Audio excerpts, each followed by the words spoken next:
ಜನರಿಗೆ ಇವತ್ತು ನಾವೆಲ್ಲ ಕಾಣ್ತಾ ಇದ್ದೀವಿ.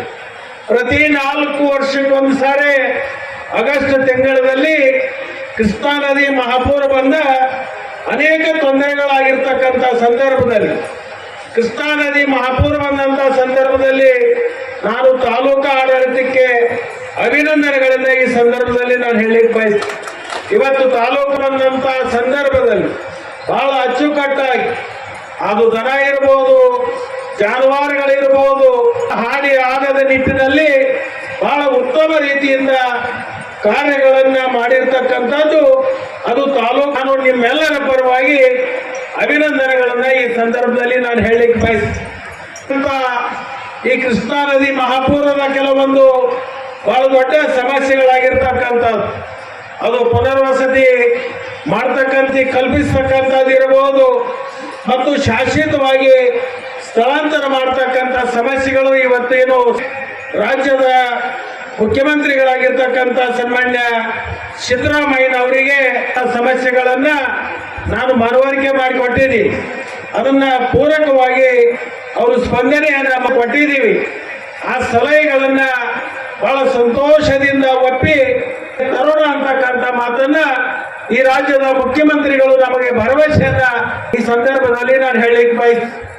ಅದರ ಜೊತೆಗೆ ಇವತ್ತು ಸ್ವಾತಂತ್ರ್ಯ ಸಿಕ್ಕ ನಮ್ಮ ತಾಲೂಕವನ್ನ ಸಂಪೂರ್ಣ ಅಭಿವೃದ್ಧಿಯ ದಿಕ್ಕಿನಲ್ಲಿ ಒಯ್ಯಬೇಕಾಗಿರ್ತಕ್ಕಂಥ ನಮ್ಮೆಲ್ಲರ ಹೊಣೆ ಮತ್ತು ಕನವಾಗಿ ಇವತ್ತು ತಾಲೂಕಿನಲ್ಲಿ ಇಡೀ ಕ್ಷೇತ್ರವನ್ನ ಸಂಪೂರ್ಣ ನೀರಾವರಿ ಕ್ಷೇತ್ರವನ್ನ ಮಾಡಬೇಕು ಅಂತ ಹೇಳಿ ಒಂದು ಸಂಕಲ್ಪವನ್ನು ಮಾಡಿದ್ದೆ. ಆ ಸಂಕಲ್ಪ ಶಿವಯೋಗಿಗಳ ಆಶೀರ್ವಾದದ ಫಲದಿಂದ ಸಂದರ್ಭದಲ್ಲಿ ನಾನು ಹೇಳಿಕ್ಕೆ ಬಯಸ್ತೀನಿ.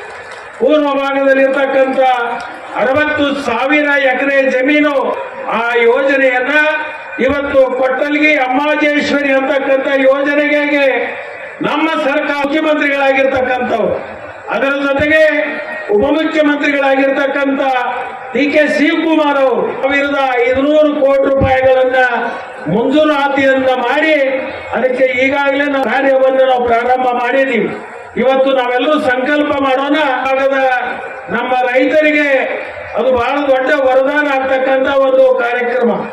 ಆ ಒಂದು ಕಾರ್ಯಕ್ರಮ ನೀರಾವರಿ ಯೋಜನೆಯನ್ನ 24 ತಿಂಗಳಲ್ಲಿ ಪೂರ್ಣ ಮಾಡಿ ಆ ಭಾಗದ ಕೆಲಸವನ್ನ ಖಂಡಿತವಾಗಿ ನಾವು ಎಲ್ಲರೂ ಸೇರಿ ಮಾಡೋಣ ಅಂತಕ್ಕಂಥ ಮಾತನ್ನ ಈ ಸಂದರ್ಭದಲ್ಲಿ ನಾನು ಹೇಳಲಿಕ್ಕೆ ಬಯಸ್ತೀನಿ.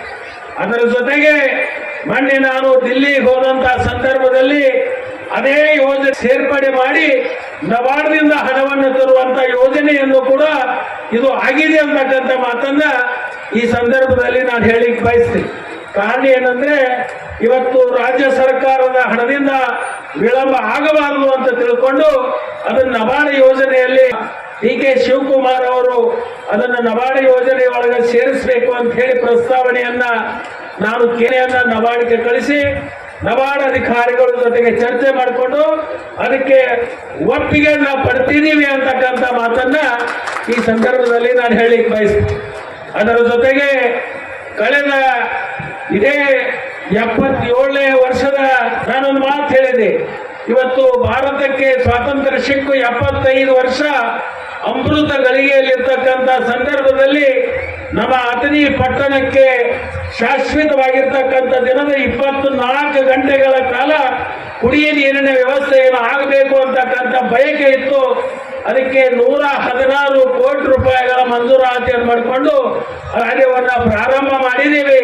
ಬಹುತೇಕ 1.5 ವರ್ಷದ ನಂತರ ಅಥಣಿ ಪಟ್ಟಣಕ್ಕೆ ಶಾಶ್ವತವಾಗಿ ಗಂಟೆಗಳ ಕಾಲ ನೀರು ಪೂರೈಕೆ ಮಾಡತಕ್ಕಂಥ ಯೋಜನೆಗೆ ಕೂಡ ಇವತ್ತು ಲಭ್ಯ ಆಗಿದೆ ಅಂತಕ್ಕಂಥ ಮಾತನ್ನ ಈ ಸಂದರ್ಭದಲ್ಲಿ ನಾನು ಹೇಳಿಕ್ಕೆ ಬಯಸ್ತೀನಿ.